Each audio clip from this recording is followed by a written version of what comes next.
I'd like to open up the meeting of the 21st of February 2023 at 6:34, please. In the emergency, the building may be evacuated. You'll be required to vacate the building by the rear entrance and gather at the breezeway between the library and art gallery buildings. This is the council designated emergency muster point. Under no circumstances is anyone permitted to re-enter the building until all clear has been given and the area deemed safe by authorised personnel. In the event of evacuation, a member of council staff will assist any member of the public with a disability to vacate the building. We've got a 1.1, apologies and absentee.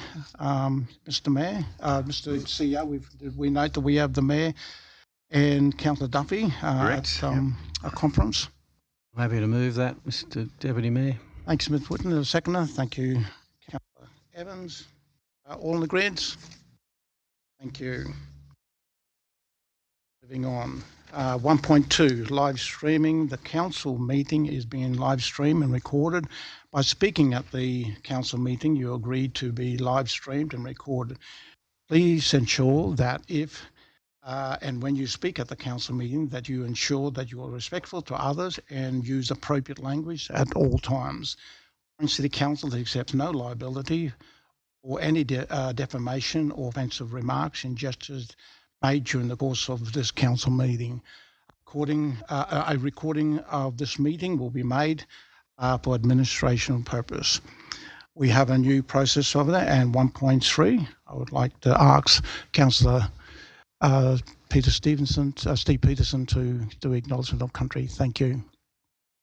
I would like to acknowledge the Wiradjuri people, who are the traditional custodians of the land held upon today. I respect their continuing culture and their connection to this country, as well as the contribution they are making to the city of Orange. I recognise that in this meeting and every meeting, the Council has an opportunity and responsibility to make decisions in the interests of all citizens of Orange, including our Aboriginal brothers and sisters. I pray that we have the wisdom to do this well tonight. Thank you, Councillor Peterson.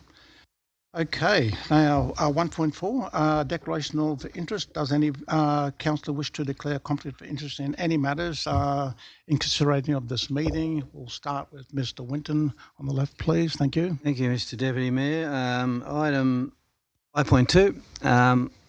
I'm the chair of Octec Proprietary Limited, who recently was involved in donating equipment to the RFS in Orange.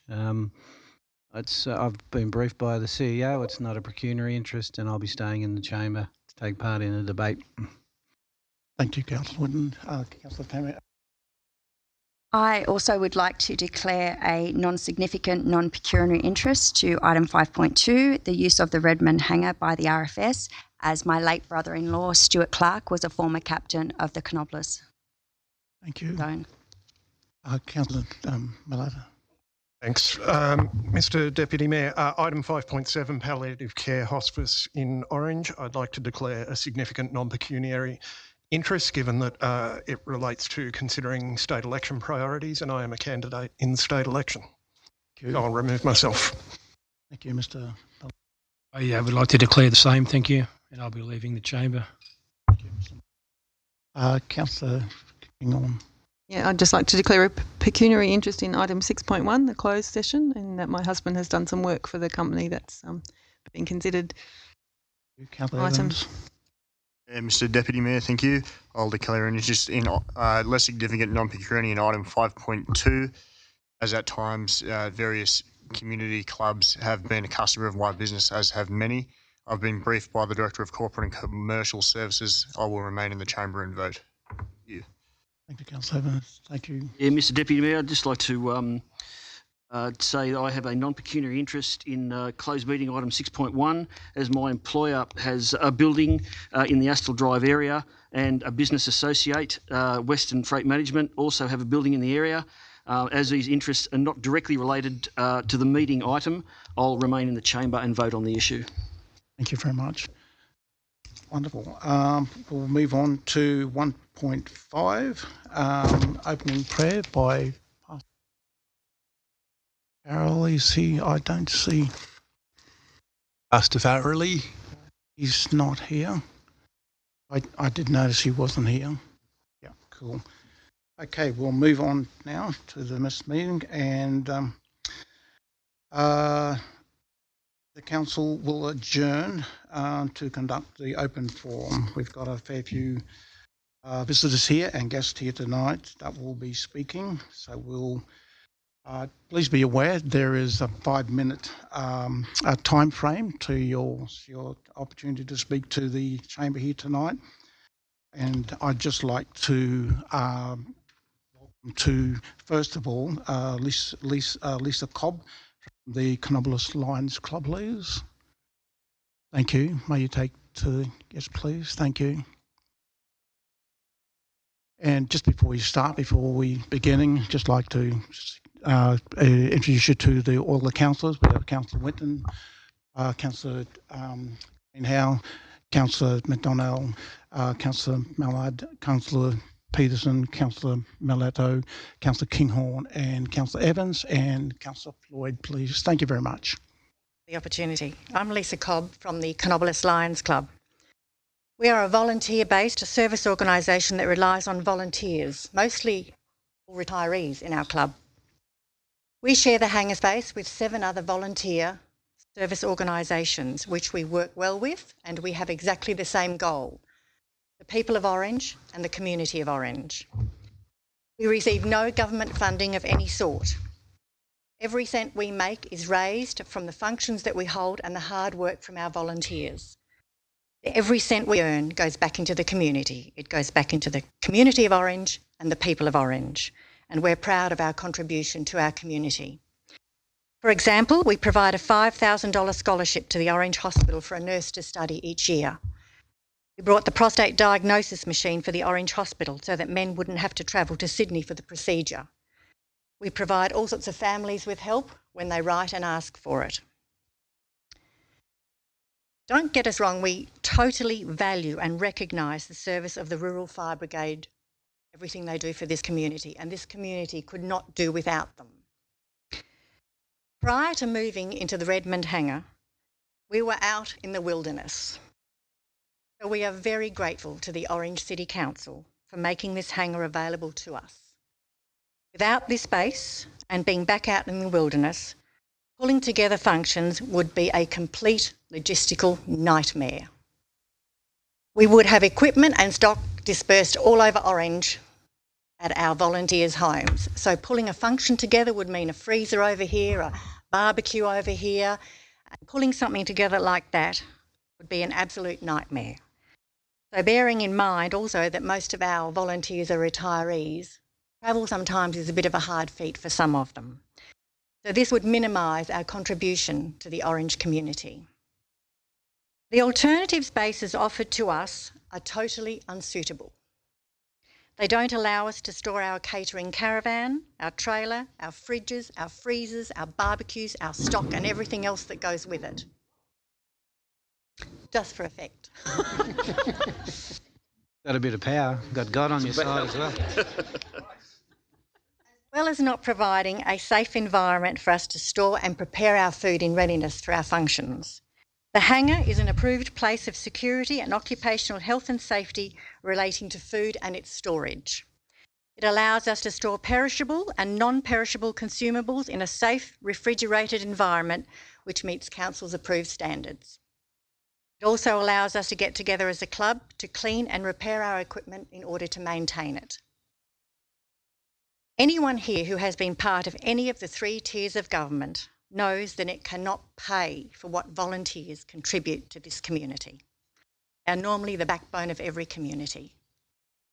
This facility could be a model for other councils to follow, housing the volunteer organisations all in one facility. It's an incredible service and we thank Council for preserving the ability for us to deliver our services to the community in an efficient way by allowing us to live in this hangar. For the general benefit of these service organisations and all our volunteers, are urging Council to favourably consider allowing the current occupiers, us, to remain so that we may continue to enhance and deliver a service to the people of Orange and the community of Orange. Thank you. Thanks, Lisa. Speaking on the Redmond hangar. Okay, I'd like to now invite Mr. Peter. Excuse me if I get it. Is it Fudge or Fuge? Fudge? Fuge. Thank you.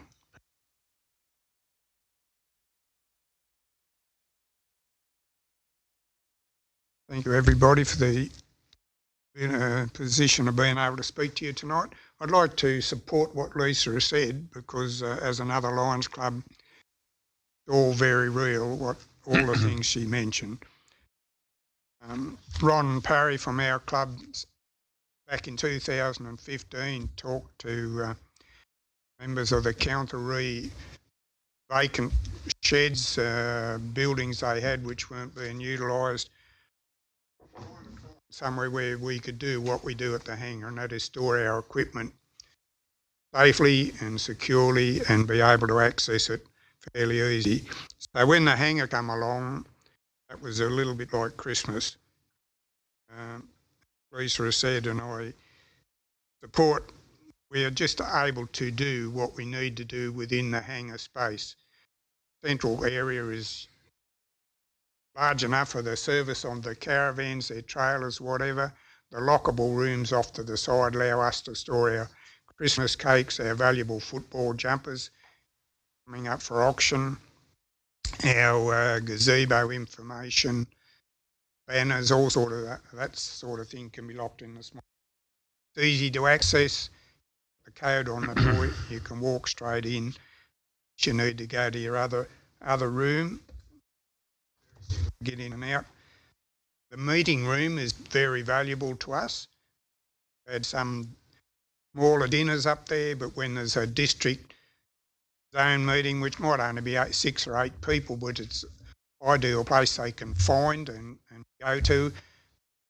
Our club has put some of the Driver Reviver coffee and sugar over there, and you can make a cup of tea, sit down in comfort, discuss whatever your business meeting and move on. So, yeah, it's an excellent feature, serves us very well, and as Lisa said, the community organisations of this town have put probably millions of dollars into town features and equipment over 50 years that we've been going, provision of things. Our last thing we did was a special machine for the hospital, endoscope for children, which is straight away on presentation. There was 3 doctors waiting to get their hands on it because they had the people lined up for surgery.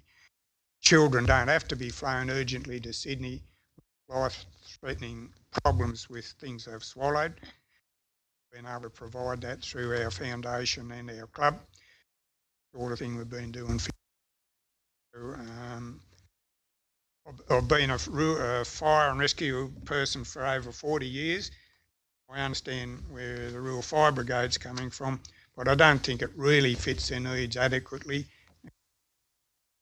Should remain as a community facility because it was built basically by the community for community operations, and so I believe that's the way it is. Thank you very much, Peter. Okay, now we have from the Rotary Club Orange, Ms. Len Banks, please. Thank you, Len. Thank you, Deputy Mayor. Good evening, councillors. Yes, I'd like to speak on behalf of the Rotary Club of Orange for your agenda item 5.2 about the use of the Redmond hangar. The Rotary Club of Orange uses 2 locked storerooms in the hangar to keep and maintain our barbecue equipment, our market supplies, our archives, signage, gazebos and our public address system. We also occupy a share of the open space to store our barbecue trailer. The importance of storing all this gear in one place just can't be overemphasised. It enables free and easy access to the equipment that's used at least 100 times a year. We access that storage space. It makes transport and preparation for community events very efficient. It satisfies our insurance requirements for secure, safe and clean storage. It removes the risk and the liability of having the gear stored in members' private garages and even outdoors. It is a harmonious arrangement with the other service clubs using the hangar. Stock taking of equipment and supplies is easiest when it's all stored together, and equipment is more easily maintained in working order. In addition to the storage, we've used the meeting room out there for our monthly board meetings and the open space for working bees on our equipment. Our relationship with council has been very smooth and effective. Access is controlled and the allocation of space enables all vehicles to move in and out without having to juggle the other organisations' equipment. So swapping sheds with the RFS is not a feasible option for us. The size is restrictive and there aren't lockable storage rooms out there. If we're evicted from the hangar, then we don't see an appropriate alternative that's been proposed. As the other speakers have mentioned, service clubs are not funded organisations. They work hard to attract local donations and sponsorship, which is entirely redirected to humanitarian, health, education, youth leadership, environmental and local community causes that are deemed to be in need of additional support. So I urge you to support recommendation 2 on your agenda papers. Thank you very much. I'd now like to invite Mr. Ian Sutherland. Mike, please. Thank you very much, Ian.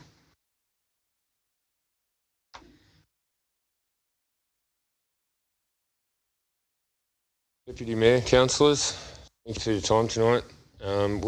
We have requested this proposal some 12 months ago. There's been a little bit of workings in the progress. Through our operations at the Orange All Fire Brigade, we have come to a point where we have well and truly outgrown our facilities for our operational requirements.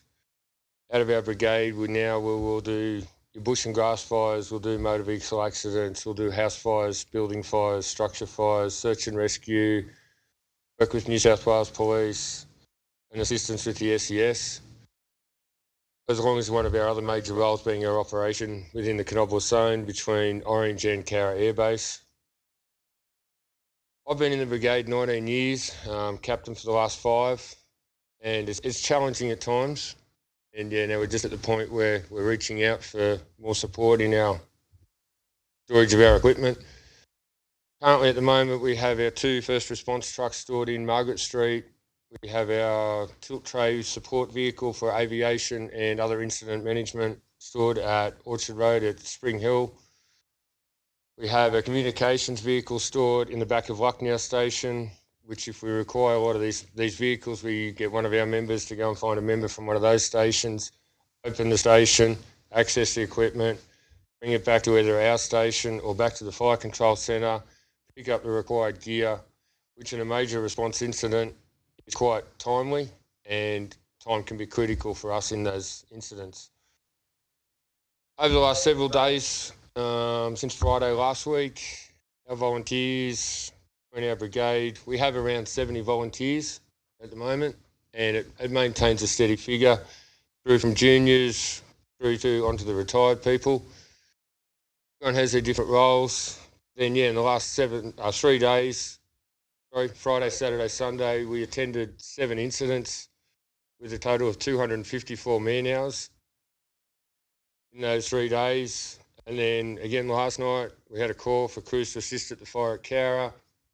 Off a crew of 6 go. Tonight, our crews are out assisting the SES with the flood damage from this afternoon's storms. So our role varies quite a bit and our equipment varies quite a bit. Understanding at times, when we do need our equipment, if we are driving from Orange to a fire control centre to another station to access our vehicles, time's critical at those times. We had an incident we were involved with the Richards Recovery Centre incident on Sunday. We had to obtain one of those other vehicles at that time. By the time we got access to that vehicle, it was up to an hour to get that to that size of an incident. And it hurts, and volunteers are out there. Those conditions aren't great. And what my team go into, what I go into. So yeah, we're just asking for the support to assistance in our role, to better consolidate all our equipment together. Aviation across the zone, which we do. We currently have equipment stored at 3 locations. That's with the support of the helicopters and aeroplanes that fly around, water bombing machines. We have a hut at the airport, which we have no storage facilities for. During wintertime, all that equipment is required to come back into town out of the weather. So then we're cramming it into our station as well. We come to a training night down there, we're moving this truck out, we're moving that truck out, we're moving trailers outside just to get our members in there for a training night on a regular Monday night. So yeah, we request your support tonight in on our proposal and assisting us in our role. Thank you. Thank you, Mr. Sutherland. Okay, we have now also from the Rural Fire Service, James Deering. Thank you. Good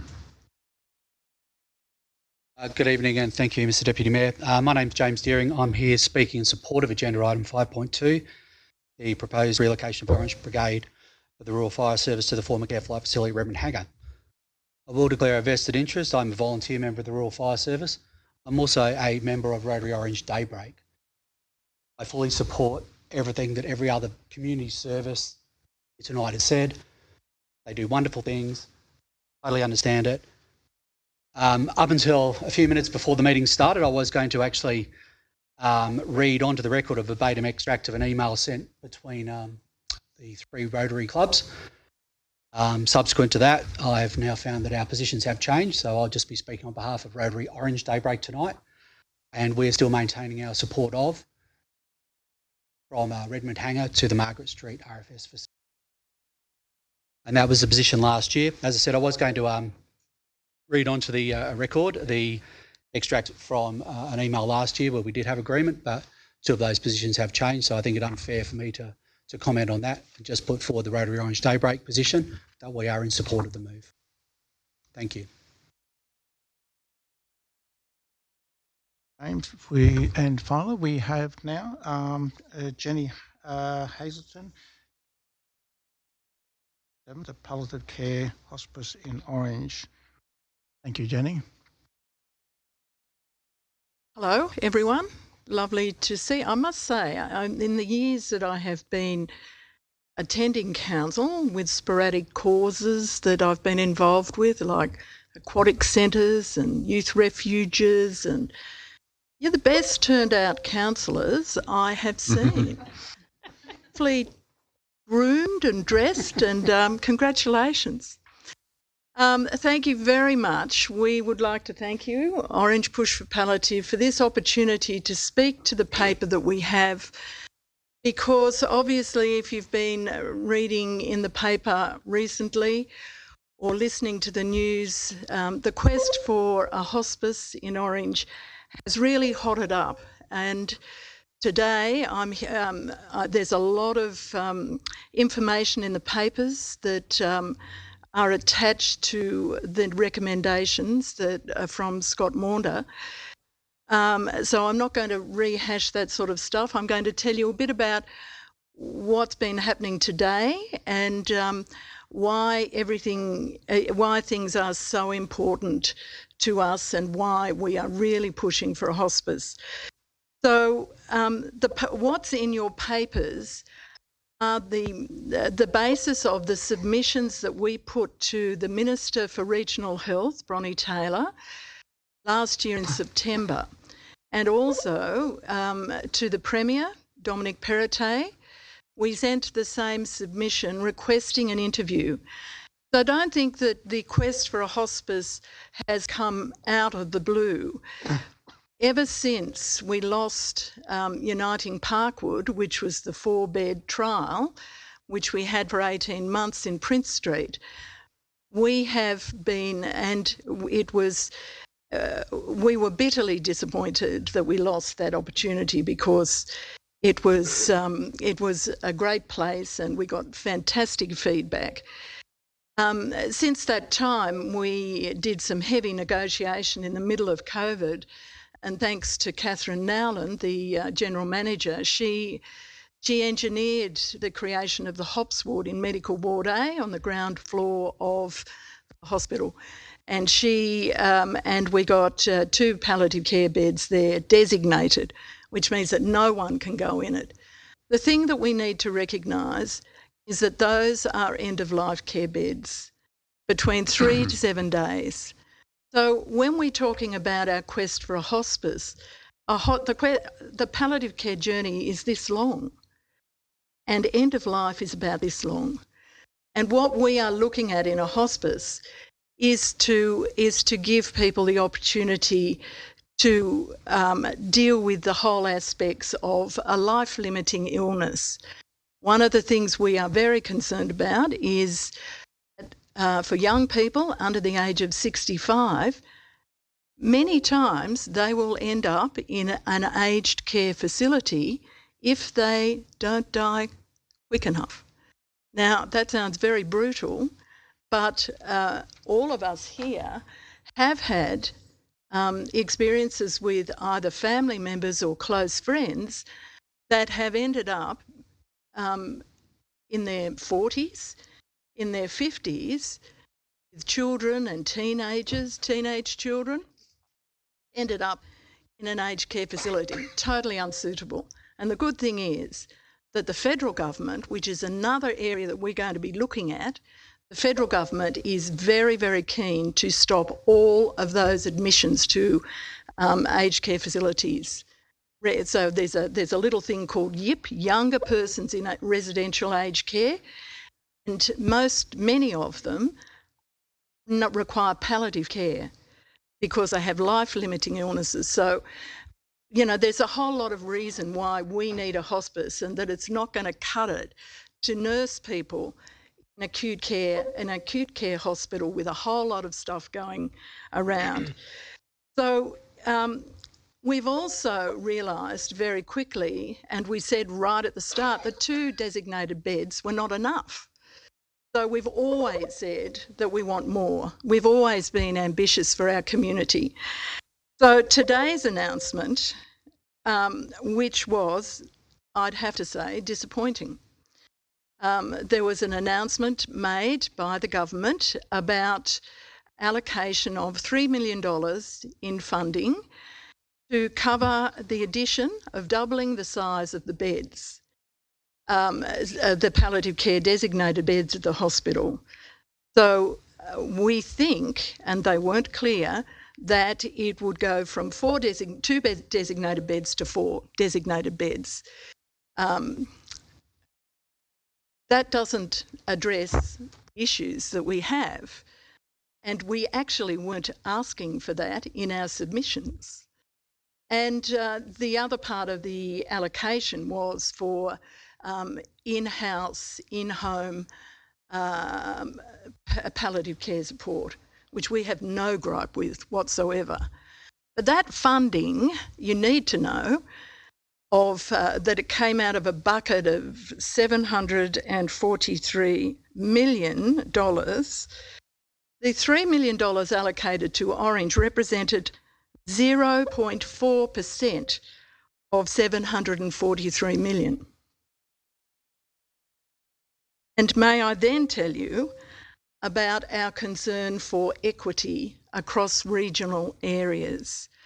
What really pushed us off this year was the announcement in Tamworth of they already have 6 designated palliative care beds with a larger population than Orange, but with a hospital of 282 beds. In Orange, we are the largest rural hospital in New South Wales. We have 520 beds. Do the maths. They've got, so the best part of that announcement was that they were allocated double their 6 designated beds. Excuse me, Jen. Your time has expired, but I'd like to move the extensions. Thank you. Second it. I could talk forever, I'd have to say. I've got to stop myself getting wound up. But So, Mallard, you've got an extension now. So the inequity was then, not only were they talking about doubling the palliative care beds in Tamworth, and we've got nothing against that, go for it. You know, it's fantastic. Rural areas, there's a lot of inequities with the city, with our city cousins. But they also announced $21 million to build a hospice. And that fired us up, you know, because we thought, we tried to do the right thing. We're trying to advocate. We're saying to everyone, and we know that there's an election on, but we have been saying to everyone, this need in our community is above and should be above politics. And that's why we have talked to, we've briefed the candidates for the state election, because we want everyone to know that this is a community issue that is ready to be dealt with. Okay, so you can see the inequity there, but this has seriously mobilised us. In the last few weeks, we have spoken with Live Better, with the United Protestant Association. You'll see that there's a DA, maybe, about Shirley, in with the UPA, United Protestants, you know what I mean. I'm not going to get my head around that one. But it's also, we have the Live Better we've spoken to at a very high level. We've spoken to all the relevant committees on council. We have briefed as many people as we can so that everyone is moving in the same direction for a hospice. And may I say that there has been enormous interest across the board. So when we launched our push for a hospice, we presumptuously held it on a site, a preferred option of a site out at the Bloomfield campus. And it's perfect. And in conversation with Dave Ordell and the acting mayor, we have looked at the dissection of the available land. That land looks still like it's unallocated. You know how it's being divided up with the Aboriginal Lands Council and Health and Council. So we have been strongly talking with council about putting ourselves in the best position possible, because we're not going away. We had a number of meetings today, one with the general manager the manager of palliative care in Western New South Wales, local health district. We all were there. And we made it very clear that we expected there should be a level playing field and rational decision making about the allocation of resources in rural New South Wales. We don't want any more than anyone else is getting, but we'd like to have a slice of that pie. So what we're asking you tonight to support is not only the motions that are there, but if hopefully we will get to a point where we will decide in consultation on a land package, and council will hopefully be vitally involved in the allocation of that and help us move this forward, because I think we're going to have to take health with us. They're not going to drive it themselves. Thank you. Thank you, Jenny.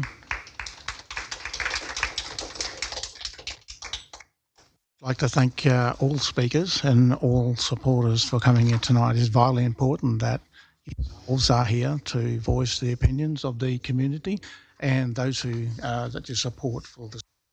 We're moving on now. We'll go back into the meeting again on point 2. There are no Merrill minutes. Moving on to point 3, confirmation of minutes. Previous meeting, please. Move the minutes, Point Mr. 1. General Mayor. Thank you, Mr. Manager. Thank you. All questions, sorry. Thank you, Mr. Deputy Mayor. I just had one little. There was just a typo, I believe. It had Councillor Kinghorn leaving the meeting twice. Yep, page 12. Yep. page 12. So the second time, obviously, she should be returning. Noted. Thank you. Thank you. Any other speakers on the minutes? Okay, may I have a mover on those, please? Oh, sorry, mover. All in agreement? Sorry, thank you. All in agreement and approved. Thank you very much. Councillors and the CEO, may I just ask for, and I appreciate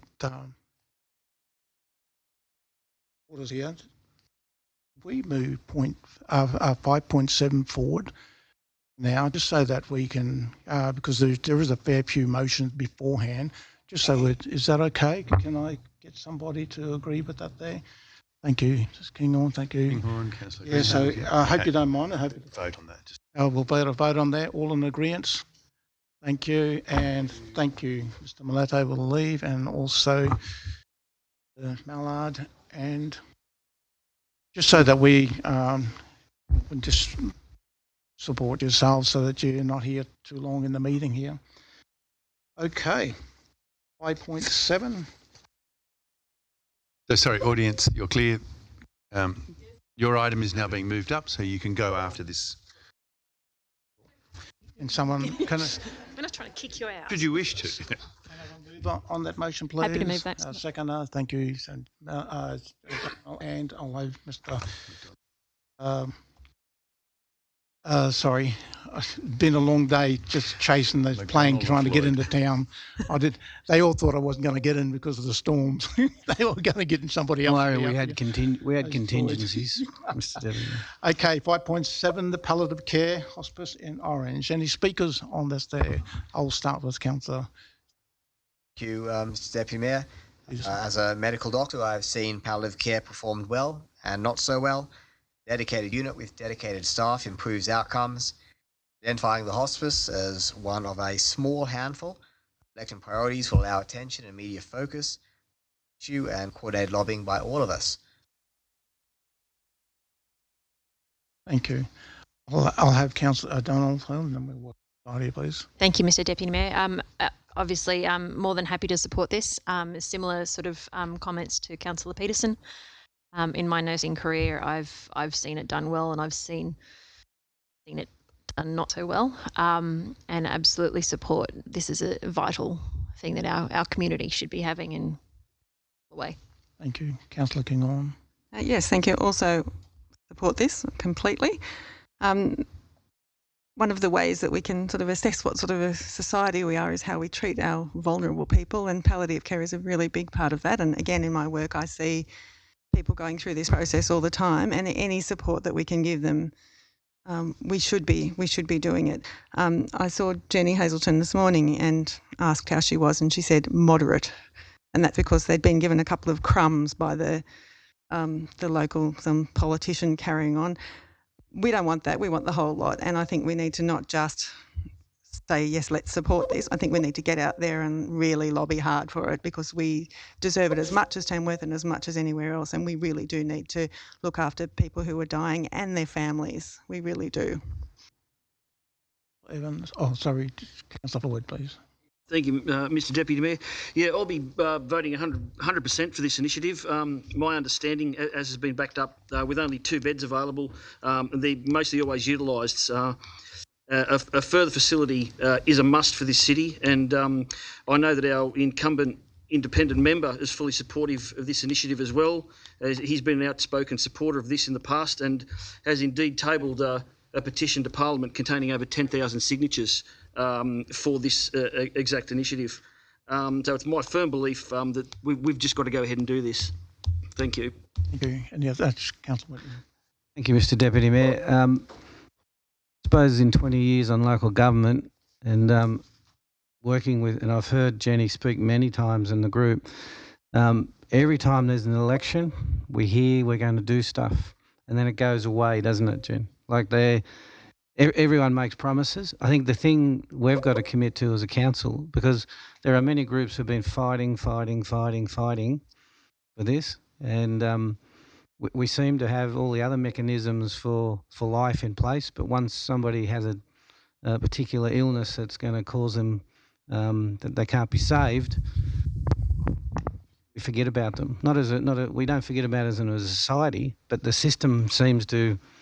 Maybe there's no money in it. I don't know, but we need to keep this up. Like, we can vote this for this tonight, but it has to become a priority. You know, when the staff say to us, "What are our priorities for this city?" Sporting facilities, and we put them all out there. This should be in the top 2 priorities, if not the top priority, is a palliative care. Because all of us in this room have had friends or relatives that we've been with, and the majority of them have had to stay at home. And some people like to do that, right? But for those folk who can't do that, there needs to be a palliative care where you've got caring professional people looking after them. I think from a council's perspective, and one of the questions I would have, it's interesting to hear what Jen was saying about equity. Who actually makes the decision? Is this a Department of Health decision that Tamworth gets X and Orange or the other regional or rural areas don't? Is that a Department of Health decision? May I ask that to Scott? Scott doesn't know. Jen, do you know? Okay. We're all friends in here. It's close. But anyway, I think, if one area gets it, then it should be everywhere gets it, I would have thought. I know these things cost money, but it's our money. It is. Taxes. Yeah.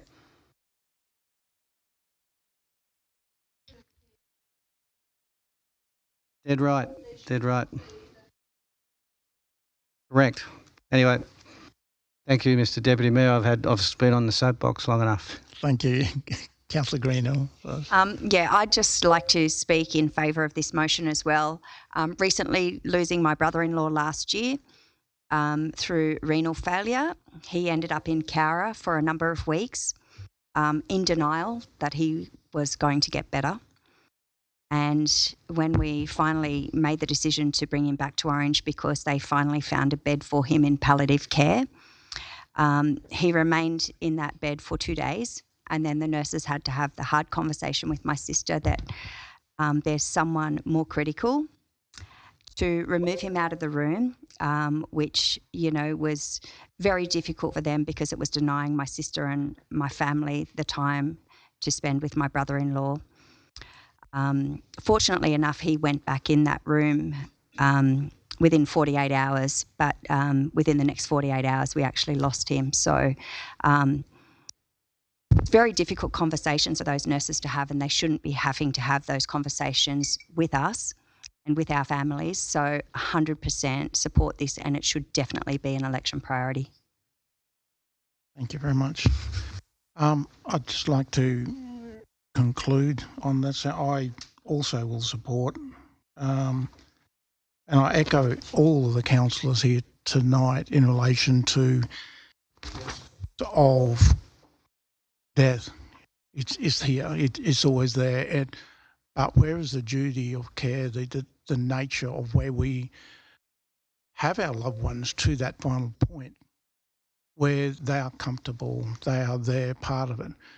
And when Jenny spoke about this, it really touched a chord within myself as an Indigenous person too, that we as people, as a community, as a council, have really got to make a mark in the sand and fight for our community, fight for our loved ones, fight for what is deservingly ours, and for those who have paid taxes all of their lives to get to this point that we declare those governments need to come to this fore, to our city of 45,000 people, and start to pay up in relation to the duty of care of our seniors in our community here today.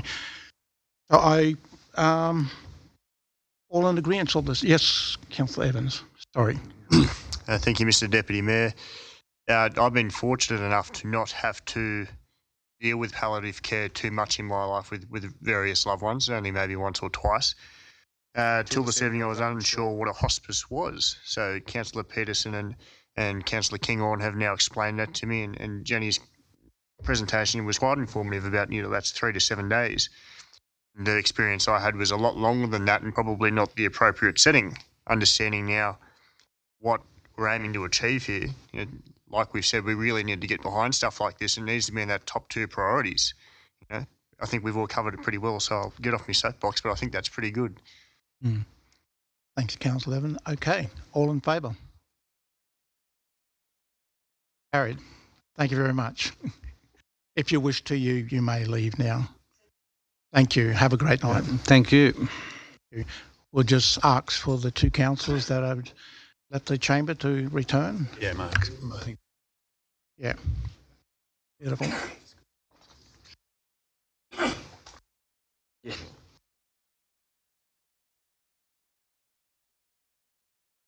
Okay. Oh, we'll just wait till someone. Happy there? Would you like to go down there? It's up to you. You're good? Cool. Thanks.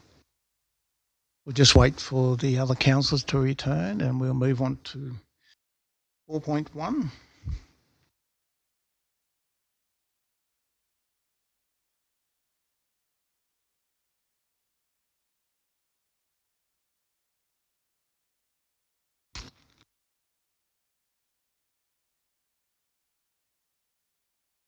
Only councillors to come back. Mark's gone to get them.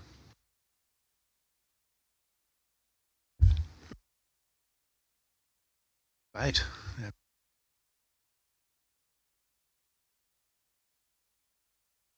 Thank you, councillors.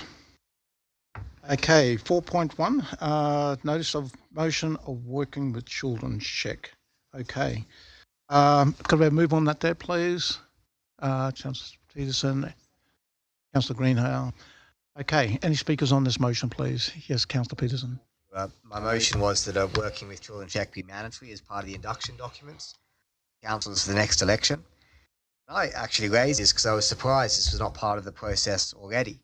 I made that observation when we were discussing the strategic policy document SE21 Child Safe last year. Last week we approved that document and working with children checks apply to many staff, but not actually to us. Google's search will show you that it's been an issue, unfortunately, that other Australian councils have had to confront over the years. I appreciate the staff comment that it's not a legal requirement that we have to have a working with children check. However, I think this simple administrative task is a wise thing to do just for corporate governance and reputational risk purposes.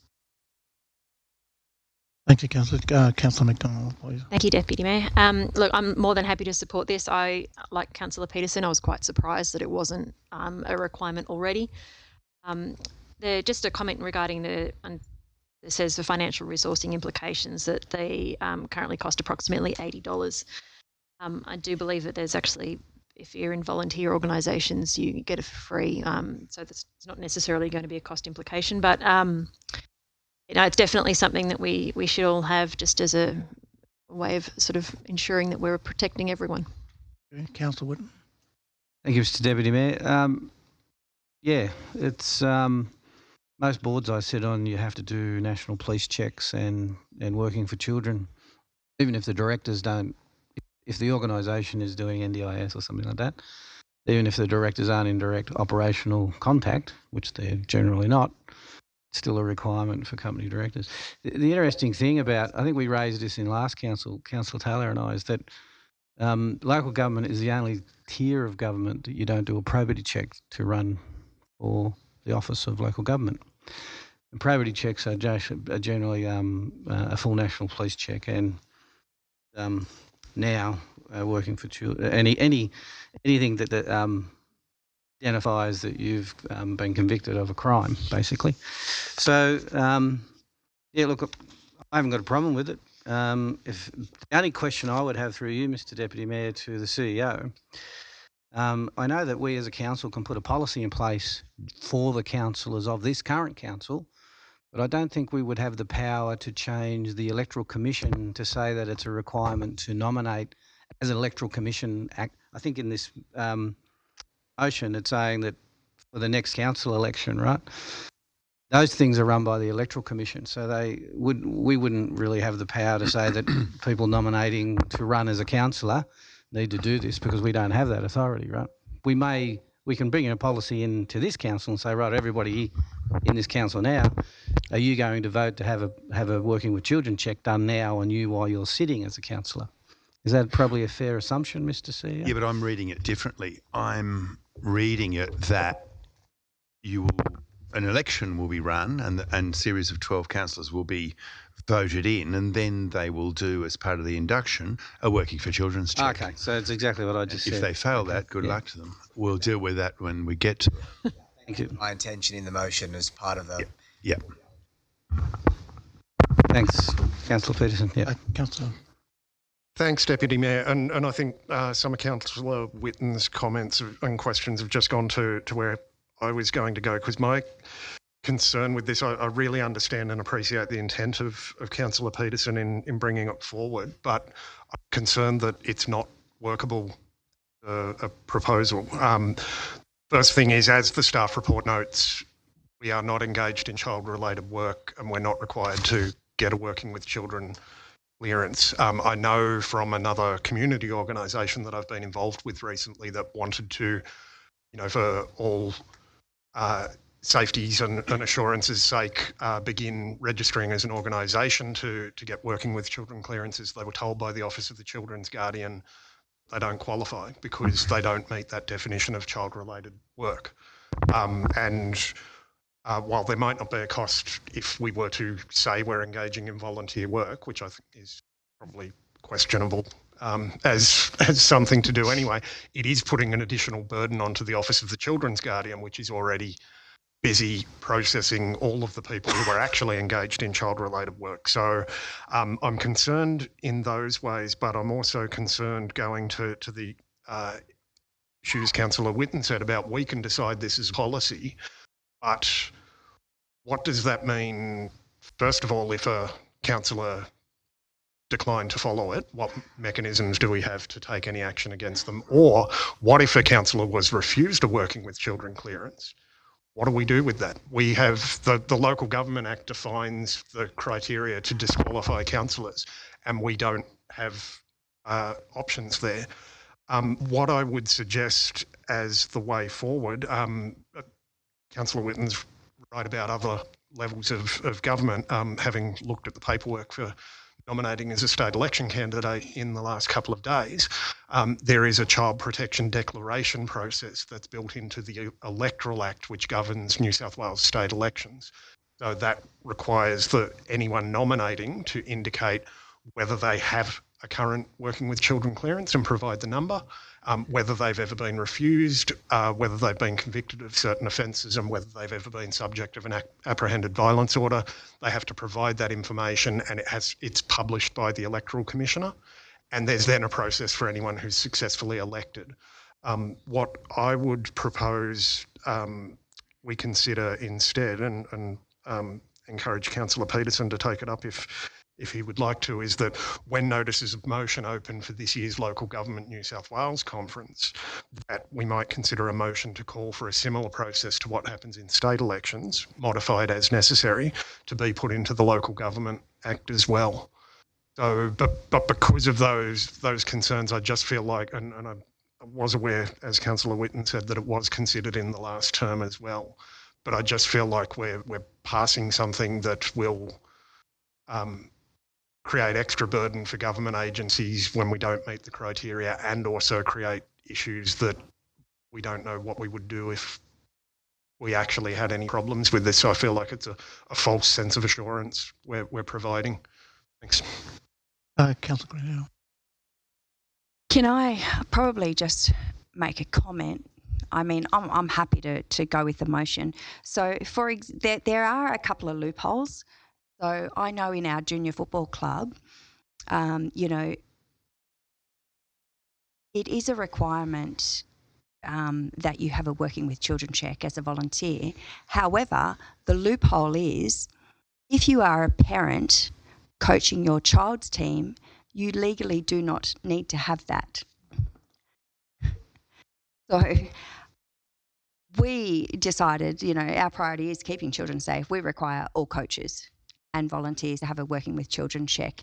I think as a council, we should be promoting keeping children in our community safe. I know for myself, being on the sports committee and things like that, I do have interactions with children quite often, even popping into the youth hub the other day.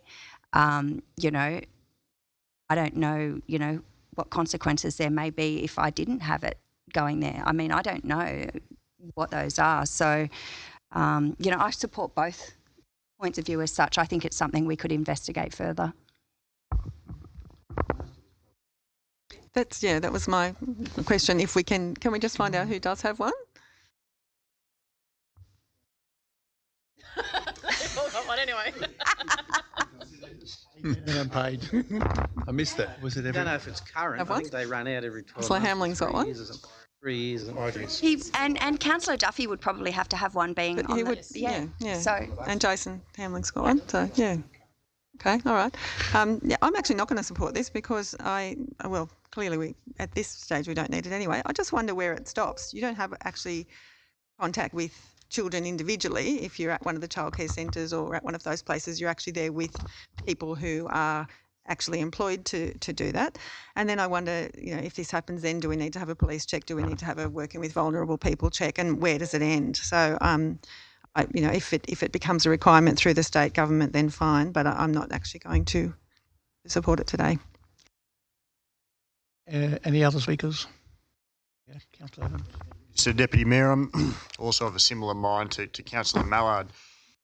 Like, I see why Councillor Peterson's put it forward, but if the Act does not require it, I don't see need to burden agencies with it. I did the 10 for 10 mentorship program where we did work closely with children. We did it then. I was more than happy to, but like Councillor Mallard's put, if it's not necessarily workable, I think it should be something lobbied to the bodies that make those decisions to make it part of a requirement for that process. I don't know that it's necessarily up to our body to make that decision. Thank you. Any other speakers? We'll put the motion to a vote. All in favour?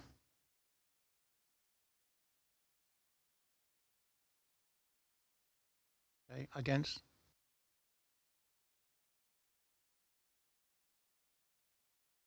Motion has been defeated. Yes, yes. Yeah, thank you. I think there's some other avenues that we can still move forward, especially with it within through the state part of it there to get that there. Okay, 5.1, please. General reports, recommendation and resolution from the policy Happy committees. to move the recommendation. Happy to second. On that, thank you, Peterson and Donald. Okay, any speakers on this motion, please? Okay, I'll put the motion to a vote. All in favour? Against? Carried. Thank you very much. We'll move on to 5.2, the use of Redmond Hangar by the Rural Fire Service. May I have a move on that motion, please? Councillor Greenhow and Councillor Floyd, please. We're on Redmond Place. Clarify what? Oh, I say Motion. 5.2? 1 or 2. Yeah, 1 or 2, yeah. 5.2. Oh, sorry. No, yeah, 1 or 2. 5.2, but within that is Which that there. which option? Yeah. Yeah. 1 or 2. 1 or 2. Are you? Sorry, I'll get to 37. Sorry, 1 second, ladies and gentlemen. 7. So we have two. I'll just read those ones out. Recommendations. One, that council either agreed to entertain the request from the Rural Fire Service to repurpose the Redmond Place hangar for the sole use of the Orange Rural Fire Brigade. Request to various services groups to vacate and request council staff to prepare a subsequent report in the best mechanism to hand over the Redmond Place hangar to the Orange Fire Brigade. Or point 2, thank the Rural Fire Service for their request and explain that the Redmond Place hangar is currently in use and not considered appropriate for the use by the Orange Rural Fire Brigade at this time. We have speakers on that there, please. We need, Mr. Chair, we need clarification from Councillor Greenhouse and Floyd whether you were supporting 1 or 2. 1. 1. So the current motion is 1, sir. Okay. And the seconder is. No, I'm supporting. So you're Okay, so we seconding need a- too. So you so- can't. So you need So, a. Yeah. Forget about me. Second it for debate. Okay, we'll have a second for Councillor Greenhout, which is point 1, please. So have a second for that one there, please. It's your motion, right? That's your motion then. Thank you. I'd like to make an amendment to the motion, please, in number 3. Yes, second for that one, please. Need to know what it is. Oh, need them. Yeah, cool. Sorry. Would be that Orange City Council write to the state government seeking funding to establish a separate rural fire service at another location in Orange. Happy to second that. Thank you. That'd be number 3. Thank you. 3. Another location. Obviously, costings and everything would have to be undertaken first instance, but that would be the motion that we look at an alternative to those 3. Okay. Would you speak on number 3, please? Thank you, Mr. Wynne. Mr. Deputy Mayor, this is one of those motions that you're damned if you do, you're damned if you don't, because both speakers tonight from the community organisations are a critical and pivotal play roles in this city, right? We all rely on volunteers, and we rely on the Rotaries and the Lions Club to do what they do. Then we've got the RFS who save people's lives and assets. So it's a bit of a. I'm very much going to support Councillor Miletto's motion, but there's an interesting word in the motion, Mr. CEO. Sorry. There's a word in the motion which says entertain. What does entertain going to mean? Does that mean that we still may not agree to it, or we're going to flesh it out some more, or it doesn't really mean that. Reading that motion sort of thing, I thought to myself, it's a bet each way sort of thing, you know, entertain. So. Very, Mr. Chair, I'm happy to answer that. Having written that word myself, to the regret of Mr. Greenham, you're effectively saying yes, we will support the request to allow the RFS to have the building. We want staff to go away and tell us how best to give it to them, rather than do all that tonight. I would then go away and I would write a report whether you should give it to them, sell it to them, lease it to them, and on what terms. Would they do all the maintenance? Would they pay insurance? You know, that's what I would bring back. So you're entertaining it. I would then bring back a second step report, a positive report saying, okay, we recommend you give it to them on these terms. That's what the meaning of number 1 is.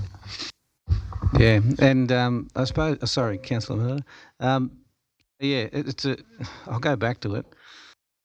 It's really, it's a tough one. Like, as I say, sorry, Councillor Miller, you got the floor. If I could speak to the amendment to 3, and I acknowledge Councillor Witten's comments, and certainly listening to Lisa Cobb, Peter Fudge, Len Banks, Sullivan and James Derring, they all had valid comments to make.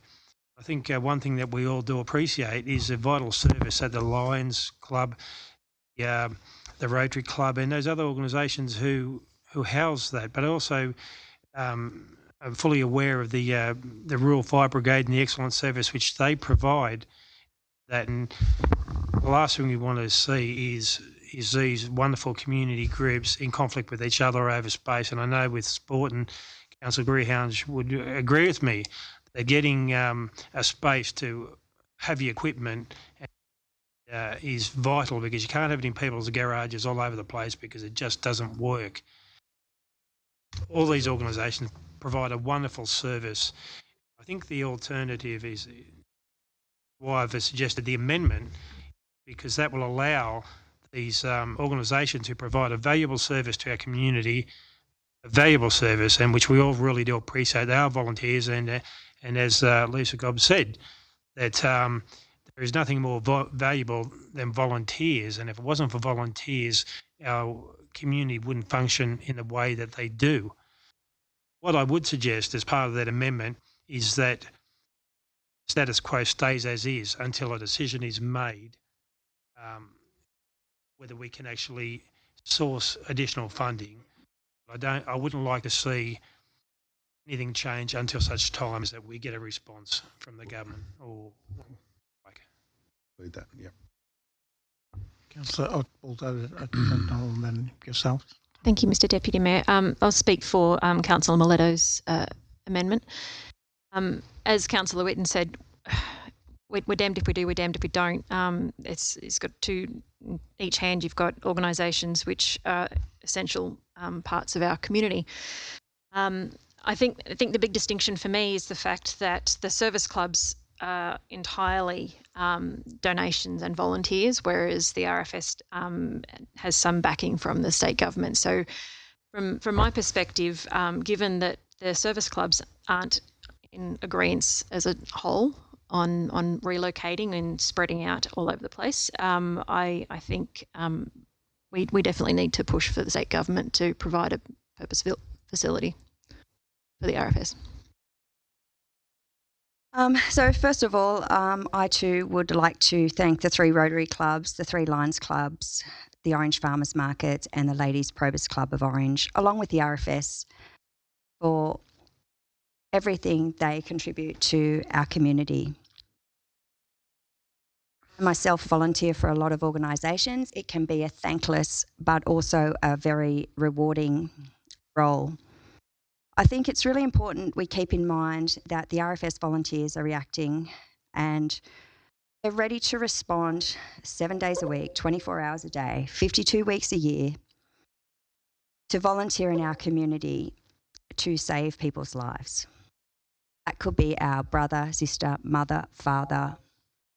And each time they step out onto the fire ground or they go to an emergency, putting their lives at risk.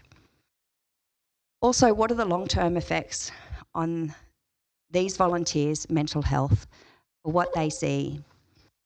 The conditions, the conditions on the weekend were extremely hot. These guys are out there in all their protective gear, risking dehydration and the likes to save assets of our community, to save people's lives, to support our already existing emergency services. They're under constant and increasing pressure to maintain staff. I think Mr Sutherland said they've actively got 70 volunteers at the moment. And I too, not begrudging, all the important issues the other volunteers have raised, but I too truly believe that these incredible people deserve to be able to go back to a facility that is comfortable, like the other volunteers say. They'd like to go back to the hangar because it's ideal, but it would also, I'm assuming, and Councillor Miletto would probably know from his work as well, that it's a very important part of these incidents to go back and have a debriefing and so forth before they go home to join their normal life with their families. So I think it's very important for these guys as well that they can have all their facilities, maintain their vehicles, keep them in a safe space and be able to do their audit checks and so forth.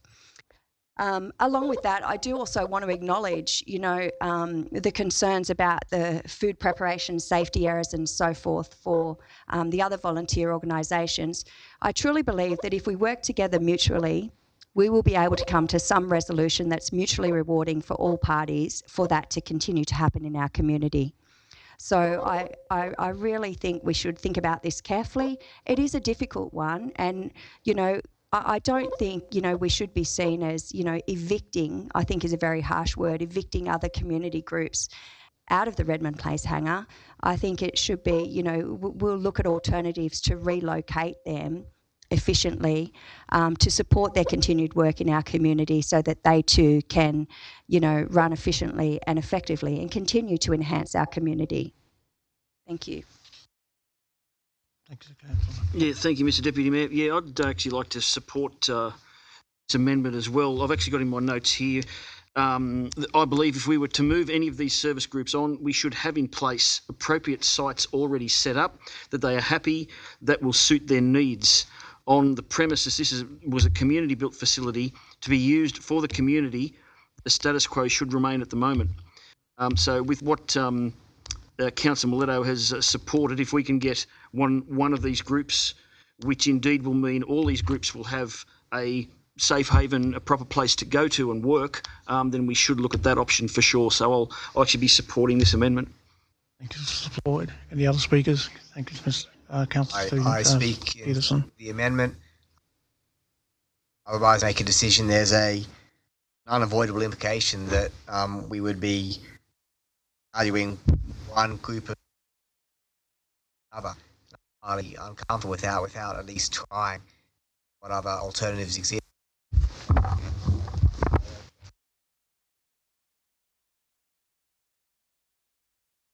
Thank you, Councillor Miller. So just speaking briefly in support of the amendment from Councillor Miletto, yeah, I think, as people have already said, it's a very difficult decision. I appreciate all of the speakers coming in. I really understand that without a workable solution for the service clubs, that it would be, I would not feel comfortable even considering the decision to go ahead with the transfer. Even without those issues, I do have some other concerns. Obviously, the suitability of the site as a station is great, but in terms of the water catchment and also potential residential expansion and social and affordable housing, that we might want to look at in the similar area as well, that there are some issues there. But I absolutely take Councillor Greenhalgh's points about and what we heard about the operational challenges for the brigade at the moment in the space they're in, and that absolutely we should take that on as a priority to work with the state government, who do provide the resourcing, a lot of resourcing, and should be stepping up and providing funding for this. Like, we know the crucial work over recent years in particular that the RFS have done, and we know that it's going to get more and more challenging, and we need to support that work, but let's do it by working with the state government. Thanks. Thank you, Councillor. Councillor. Yeah, so I am never going to support anything that boots the services clubs out of the hangar.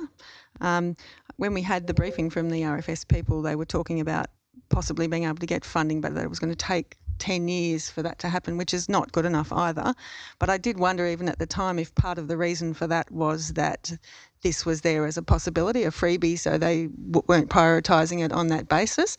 So I'm sorry, I'm happy to support the amendment, and I'm sorry that I can't support your request to do that, but I am happy to help you lobby to get them to give us the money. I mean, we all pay our insurance premiums, and we all have our contributions to state taxes, and we are absolutely entitled to get that. So I'll be out there with you fighting so you can have a purpose-built place somewhere. So I'm happy to do that, and sorry about not being able to support you, but I've got to look after the service organisations.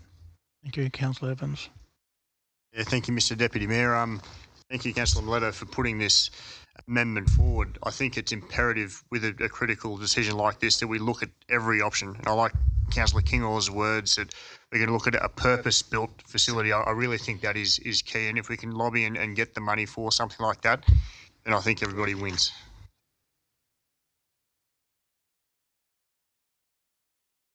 Put the amendment to the vote, please. Favour of the amendment? Yes, all agreed.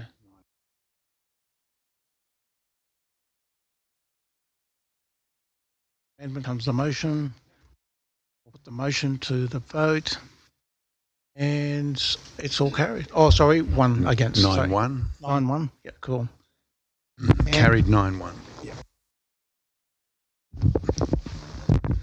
Yeah. So just to be clear, I might ask Ms. Constantine to read that amendment out.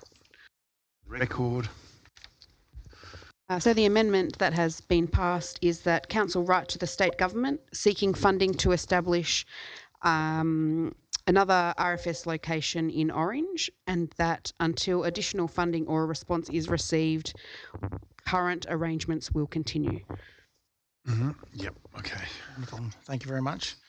We'll move on to 5.3, please. That's page 67. Strategic policy reviews, please. Can I have a move on that there, please? Thank you, Floyd. Councillor Floyd. Second on that, please. Thank you, Councillor Greenhow. Any speakers on this motion, please? Yeah, Councillor Mallard. I would actually like to move an amendment. Happy to keep in three of the policies as going on exhibition, but want to move to defer the decision to put policy ST18 social media like exhibition until councillors have a briefing to discuss the proposed policy. If I can get a seconder, I'm happy to. And that. It was second on social media. Social media. Yeah. Okay. Yeah. Thanks, Mr. Deputy Mayor. Looking at this policy, have some concerns about parts of it, and this is not a reflection on the great work our staff are doing on governance review, but this is based on the model policy that's been provided by the New South Wales Office of Local Government, and I am aware that from speaking to councillors on some other councils that there are concerns on other councils as well. And obviously I'm asking for a briefing, so I don't want to open a full debate on it tonight, but I want to say enough so hopefully people can understand where I'm coming from. Particularly, I think parts 4 and part 8 are problematic, and it's particularly relating to councillors' social media, those aspects of the policy. I think it's what it's got in terms of staff and council officials who aren't elected councillors is fine. But like looking at part 4, the administrative framework, I find, that there's ambiguities and contradictions. Like it's unclear what constitutes a councillor social media platform. I know a number of us operate in different ways. So some of us have Facebook pages, for example, that we use as councillors separate from our personal profile.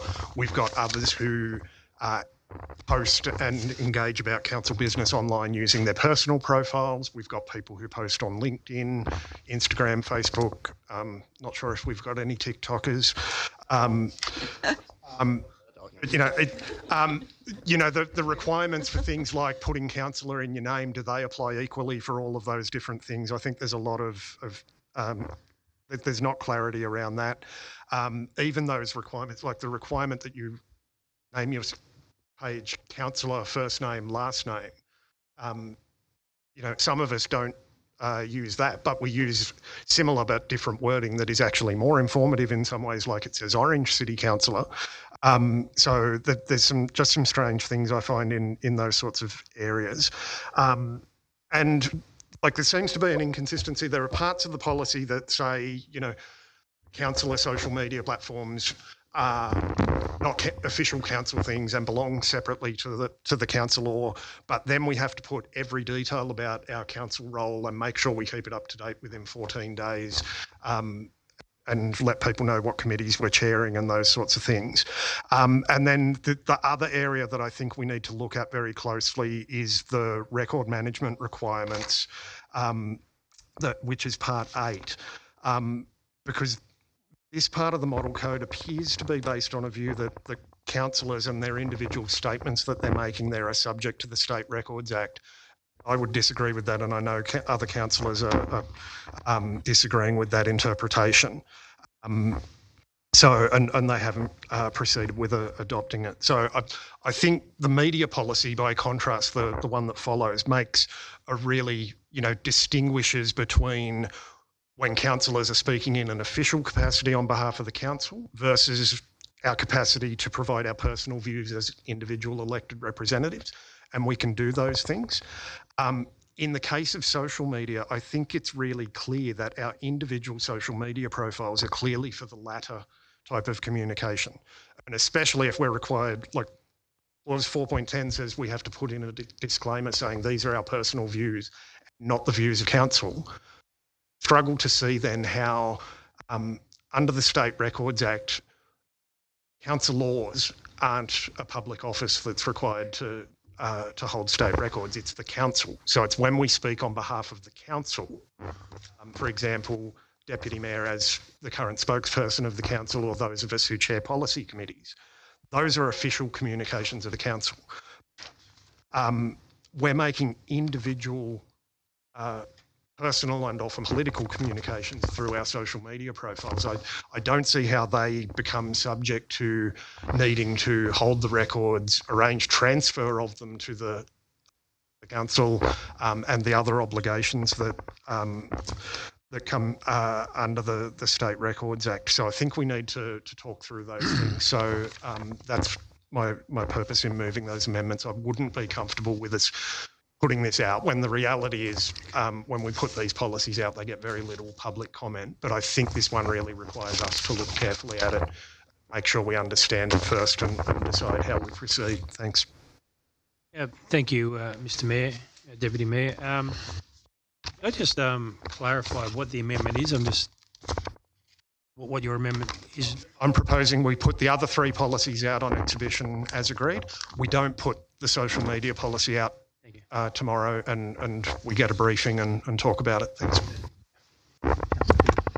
Yeah, I mean, I'm happy to support the amendment. I had my own concerns about some of the sections. I didn't think points, whether it was related to council, social media, or our own. I wanted to make a separate point in the media policy, ST 19.4.5, section on designating spokesperson roles to councillors based on their area of expertise and interest, and should individual councillors feel that they have areas they're best suited to comment on, like say last year when Councillor Whitten spoke in a media release on cybersecurity. For me, I felt like I could have given useful commentary on the International Disability Day activity, but wasn't. If we thought that was a good idea, could we make a list somehow? People could say they felt good to go to. Any other speakers to the motion?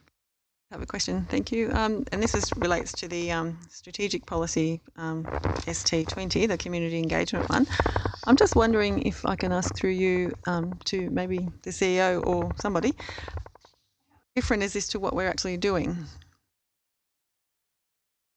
Yeah.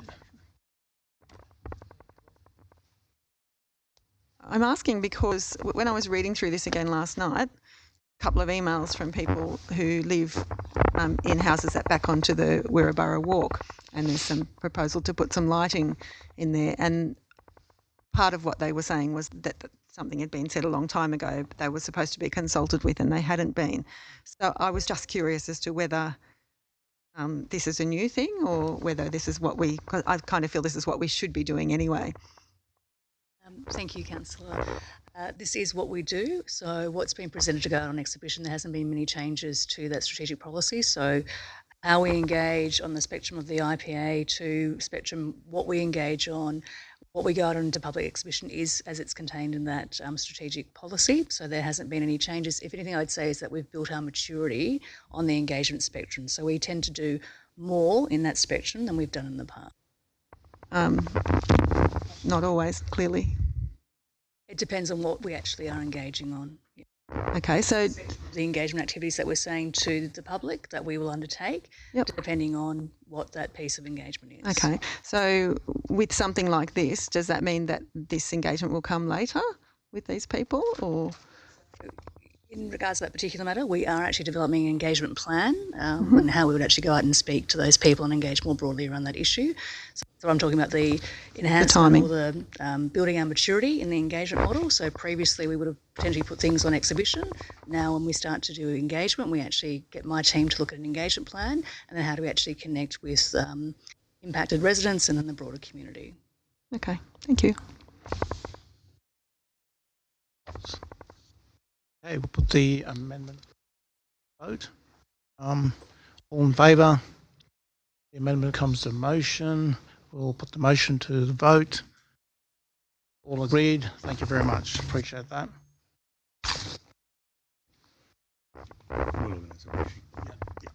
And the brief will coming to. Okay, 5.4. That's page 71. We have project activities update. February 2023. Have a move on that there. Thank you, Mallard. And seconder, please. Thank you, Councillor Greenhill. And any speakers on this one, please? Thank you, Mr. Deputy Mayor. Through you to the CEO, in the report there is the new footpath to go on Bathurst Road at Lucknow. It's planned. I was just wondering what sort of ETA we're looking at for it to be in progress. I'm not sure I can speak very well on that, but I know there's a consultation about to start with various people, including the skin shop and all those people on that side of the road, and Transport for New South Wales. Then it goes into detailed design, and then we build. Can the director give us a time frame on that?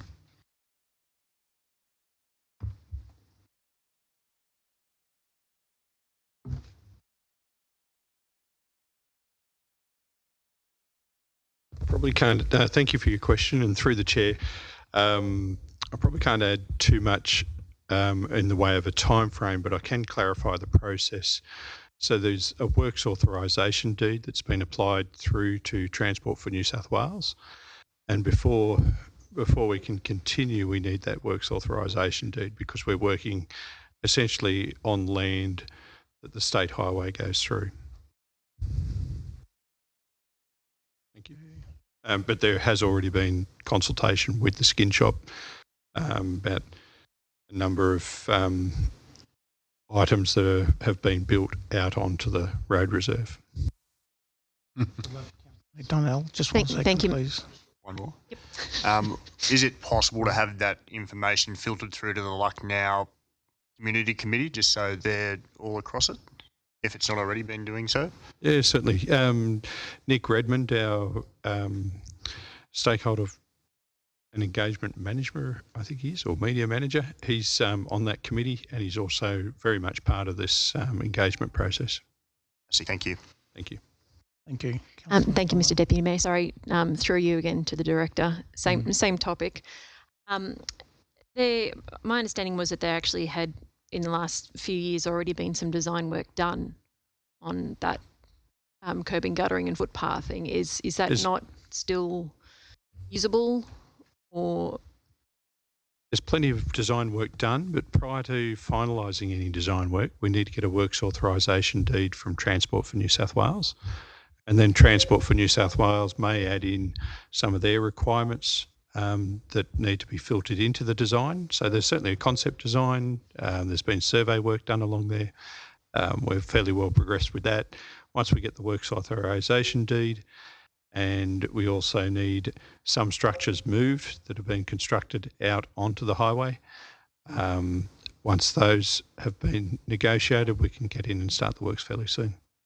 Do those structures require council to move them, or do they require the people who put them there to move them? The people that have put those structures there either work with some of the structures that are existing and modify them so that the path can go forward over the top of those structures. And obviously we need any ramps up and over them to be wheelchair accessible as well. So we have to look at those sort of modifications or realignment through onto private property rather than road reserve for that footpath area. So that's one of the challenges. The Cherry Shop is currently located in a container, a sea container. It's half on private land and half on the road reserve. That would have to be moved. One last question for you. So assuming the works deeds given to us at an appropriate time frame, could we possibly see work before the end of the financial year, or am I being way too hopeful on that? If the works authorisation deed was to come through in the next month, absolutely.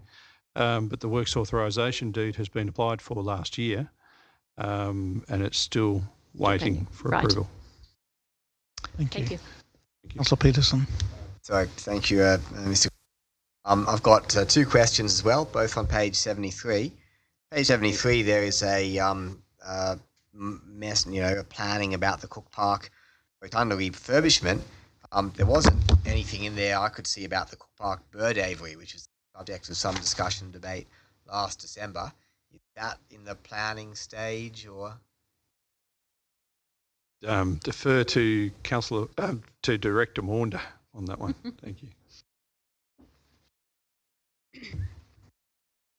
Or you may wish to ask your second one Yes, because it may be one of mine. Well, fair enough. And also on page 73, the upgrade of the CBD includes $300,000 for the Public Art Program 2. And I guess I just wanted a reassurance that we would get to discuss the details when that comes up and be able to vote on specific artworks being considered, given the community feedback we got on Public Art Program 1. Absolutely. So part of that process, we went out to expressions of interest, and councillors were briefed last year that the next public art proposal is likely to be the Kathmandu Lane, and it's a privately owned laneway, but it is open to the public and would be an ideal place to uplift the CBD with a suitable design work. That's gone out to expressions of interest. That's closed. I believe the committee have met and are forming a recommendation for council. So that will be workshopped with their preferred recommendation or recommendations. I'm not privy to whether it's 1, 2 or 3 that they're recommending through. Thank you.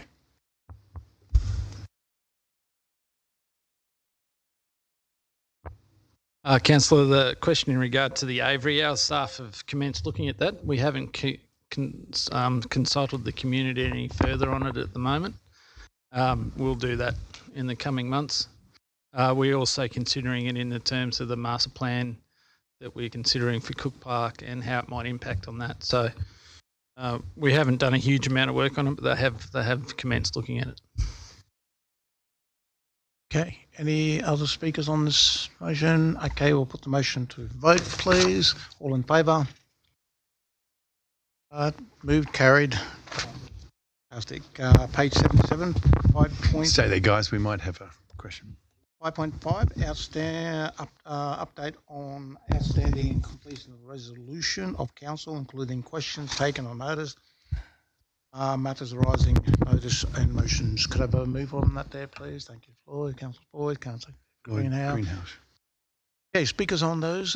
Thank you, Councillor Mann. Yeah, thanks, Deputy Mayor. I just wanted to note, it seems like all of the items from the resolution from the 7th of June 2022 meeting of the Planning and Development Committee when we adopted the local housing strategy, the second part of that resolution where we adopted 10 actions on housing.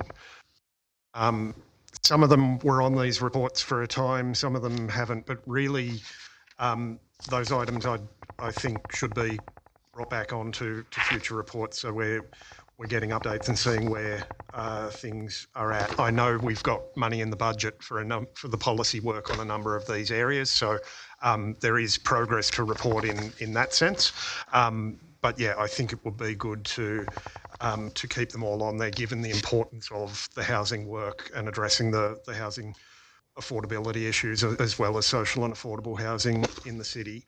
And related to that, I might take the opportunity, and it's probably a question for Mr. Hodges to ask in terms of the resolution relating to a local housing summit, which we originally resolved we wanted to hold before the end of 2022, where we're at in terms of thinking about the timing of that and organising it.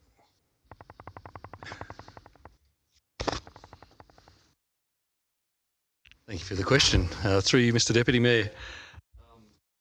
There's a bit of movement on this one for the moment, just in relation to the items that I'm working on. So on Thursday this week, I'll be meeting with the state government, the Department of Planning and also Regional New South Wales to the state government's told us that we can't progress, that they won't be funding projects unless we have a regional housing strategy. So I'm expecting, and I have been told by the staff that I'm dealing with, that we're in front of the game because we've got such a new housing strategy, as has Blaney and Cabon. So I'll wait to see how Thursday goes. CEO has been working with Landcom still and they'll be signing an agreement very soon. And I know there's been work on the sleep bus through the committee there as well. So that's been morphing out. So we actually spoke about this in an executive team this morning, just seeing how we'd progress the forum. And it was, and my recommendation to the group was saying, just give me a tick until Thursday, until I find out which way the wind's blowing with the state government. on this regional housing strategy they want to do, to find out actually what it is. And then we'll be in a better position to move forward with that forum, knowing how the funding's going to flow out likely and focus on areas. The Eagle Plan. Okay. Any other questions? Councillor Greenhow, please. So a couple of questions. So just wanted to check where we're at with the bins for blokes. Do we need to do the budget review on that before we've got funds to allocate for that? I'm fairly certain the budget review came through, and the bins for blokes have been ordered. Awesome. Yeah. The installation of the blue seats from Councillor Miletto's motion.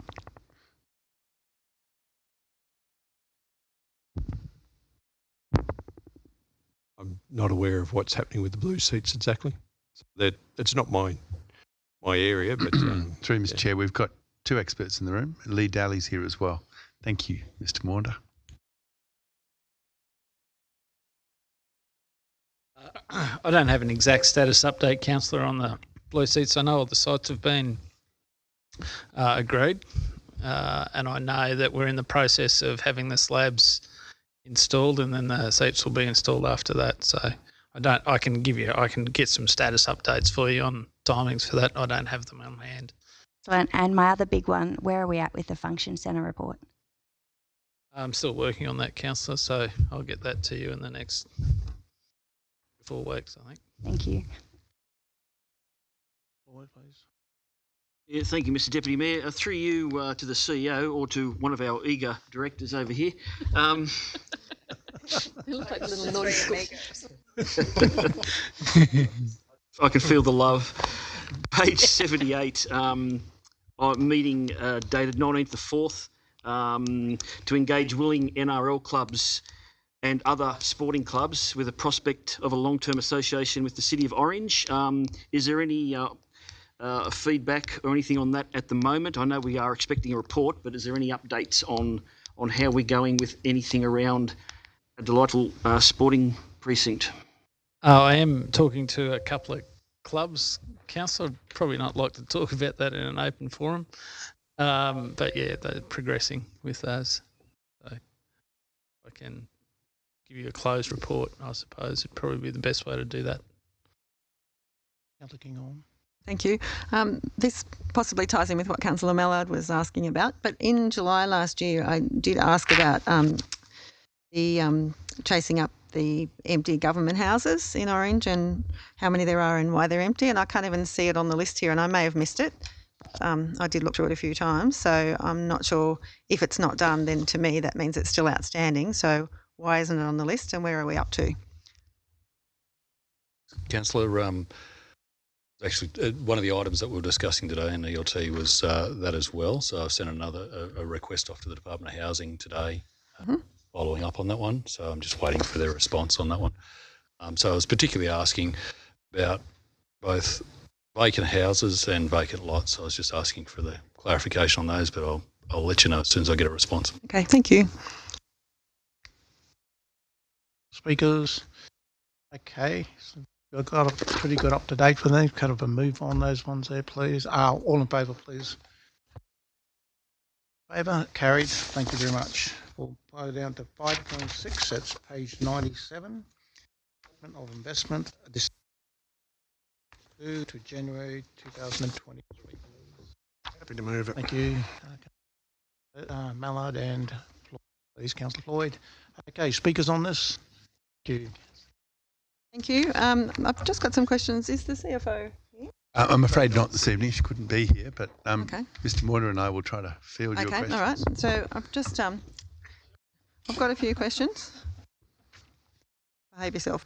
I've just read in here that we get somebody called Imperium Markets, an independent asset consultant, to develop, implement and manage our investment portfolio. I'm just wondering how much they charge us to do that. Are we happy with what they're doing? What is actually our strategy in terms of our investments? I'm pleased to see that we've got nothing below BBB rated investments anymore, so it's obviously improving. And page 99, where we have our picture of our benchmarks, I find this fascinating every month when this one comes up, and we've got the top one which compares the cash rate, the benchmark, and our portfolio performance, and it's got pretty crappy. So we've got one underneath that's just got a flat line under it, which is only like under 1%, and they're just so different. It just if the top one doesn't look very good, the bottom one looks better, and I just think that's it just looks funny. So anyway, yeah. Through you, Mr. Chair, we'll take the first one on notice, and we'll note the second one. I think I might ask if you would like to meet the CFO with me, go through that question, the first question. Okay. Would be most useful. Later on tonight, we'll hear about the CFO's success with investments and interest rates in the quarterly review. But certainly worth a chat with you. Thank you. Thank you. Thank you, Mr. Deputy Mayor. Probably just a question through you to the CEO for future meetings. We seem to have a few questions each time we get the reports for the CFO. Is it possible to have the CFO at the next meeting? Yes. Where we have these questions? I was intending to have her here tonight, but she had a personal thing and it fell through at the last moment. So, yes, no, most certainly. Thank you. We'll also, sorry, Mr. Chair, we'll also get grilled next week at ARIC. So we'll have Councillor Duffy, the Finance Chair, Looking on, these used to be all my questions, right? And I know all the answers, but I'll allow the Fs to explain it to you. See you after the meeting. Yeah. Okay, no further speakers on it there. I'll put the motion to vote. All carried. We'll move on to page 133, and that's 5.8, please, the quarterly budget review. Oh, we did palliative. Quarter 2 of 2022 to 2023, this financial year. I'll move it. Thank you. Sorry, who's moved it? And the seconder, please. Yep. Thank you, Councillor Greenhow. And okay, speakers on this? Okay, no speakers on that. Sorry, Councillor Peterson. Sorry, I've got one comment I want to make to my fellow councillors and a question. The comment is I'm very glad of this positive picture of Orange finances. I just want to draw my colleagues' attention to some news articles that mention rate rises. Other New South Wales councils, and some of them pretty big. Monaro was 53% over a year. Tenfield Shire was 105% over 2 years. Bega Valley was 48% over 2 years. Queanbeyan was 64% over 3 years. And last year was 28%. Yeah. And I bring that up. I mean, I'm interested in Orange Council, not really the other councillors, but but I suspect there's probably things to learn about the circumstances for those council that meant that such big rate rises were necessary. I can't believe that they were all short notice, unseen events, and surely one of our most important roles is the financial oversight to understand what happened elsewhere and make sure that Orange is never faced with such circumstances. So I asked Director Rob if I could have a briefing to discuss that, and they kindly said that they would be happy to provide it, and I thought it would be a great idea for myself as a new councillor to understand more how we can contribute to financial oversight and understand the story with those councillors. On to you guys. The question I had was, I guess, a question about the budget review from a committee that I'm on. The Aging Access Committee would like to approve this in a while ago. A process that we can subsidise ramps for have stepped entry. I was told that we should bring this up at the budget quarterly review. So I'm mentioning it now so that it can be discussed in more detail at the next budget review. Thank you.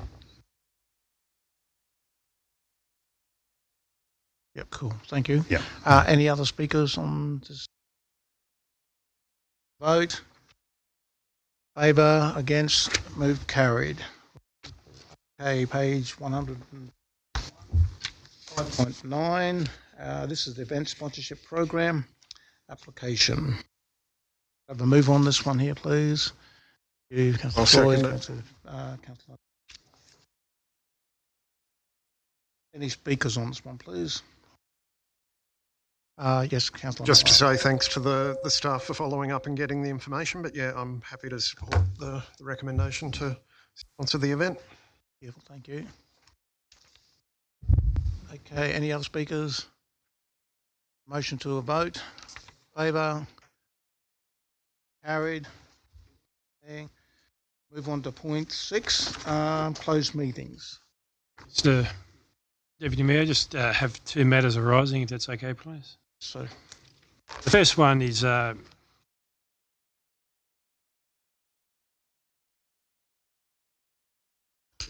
concerns which has been brought to my attention regarding fireworks being detonated up in North Orange. I was up there,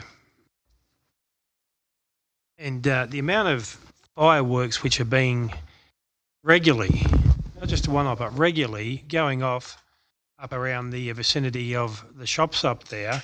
My concern is that the potential danger for starting fires up there, until we had this rain here, things were starting to dry out. But these people who are regularly letting these fireworks go at all hours of the night, people are ringing me up and are really concerned because it's obviously they frighten the animals, set the dogs off and things like that. There's elderly people who live up there, there's shift workers, and the police can't be everywhere at once. But I'm not quite sure how we can address this without bringing them to the attention of the police. But my major concern is the potential to start a fire. And what we've seen out of Cowra, where it's burned out a heap of land and there's been a loss of a house out there under different circumstances, but it's just something which can be avoided. And I'm really at a loss to understand how somebody can be so stupid to continually do this, and who's responsible for it. So it must be somebody who lives next door and would be aware of who is doing it. What I would do is encourage those people to contact the police and draw it to their attention straight away. That's the first one. The second issue, which I'd like to ask a director to provide comment on, and I've received a couple of phone calls this afternoon. As councillors be aware, there's some pretty wild weather the last couple of days, which has brought down some trees. I received a couple of phone calls this afternoon regarding trees which are on the nature strip, and the question which I was asked to ask, those trees have damaged, the limbs have damaged cars and houses. So what I want to know is who is liable for the damage to the vehicles if the tree is on the nature strip. If I could have a response, please. I might just take that on notice, if I may, and come back to all councillors behind closed doors on that one. I'd rather not take that one out loud. You don't mind? Thank you. In relation to the fireworks, it has come to my attention. I have asked the CEO to, because it was quite frightening. I mean, it was like, I'm over that side of town, it was shattering. So we have been, CEO has put emails through and working with Charles Sturt University over here, because this is around that region where this coming from. So, and I think that's something that is in the works too, in relation to trying to find these individuals that are legally just terrible.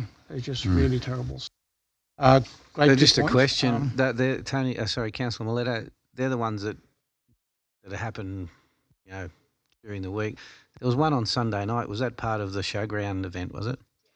Yeah, that was part of the showgrounds event. But the one before, I'm on the same page now. Yeah, the ones before were the ones that were very scary, and they were. We hear that they do it down in the Gosling Reservoir as well. I was aware that one was on, but there was and there have been happened a few times there. So, everybody, thank you. Okay. Yep. Okay. We'll go into closed meeting. The Chief Executive will now advise the Council if any written submissions have been received relating to any items advertised for consideration by closed meetings for Orange City Council. We have no such meeting, no such written submissions, Mr. Deputy Mayor. Okay, everybody's out. Okay, in accordance Regulation 2005, in the opinion of the Chief Executive Officer, the following businesses is of a kind as referred to the section 10A2 of the Act and should be dealt with in confidential sessions of the Council meeting closed to the press and public. The following items are classified confidential under the provision of Section 10A 2 of the Local Government Act 1993, which permits the meeting to be closed to the public for business relating to the following sections. See information that would, if disclosed, confer a commercial advantage on a person with whom the council is conducting or propose to conduct business. 6.1, sale purpose of lot 404 38 Astle Drive, Orange. Can I have someone move that we move into close? Thank you, Councillor declare. Oh, sorry. Yep, sorry, yeah. So Councillor Green. Kinghorn raise a hand then to vote. We're only voting on going into closed. Okay, so we've got Councillor Greenhouse, someone second. Please, we go. Thank you, Councillor Jack Evans. Iron in the chamber. And the door is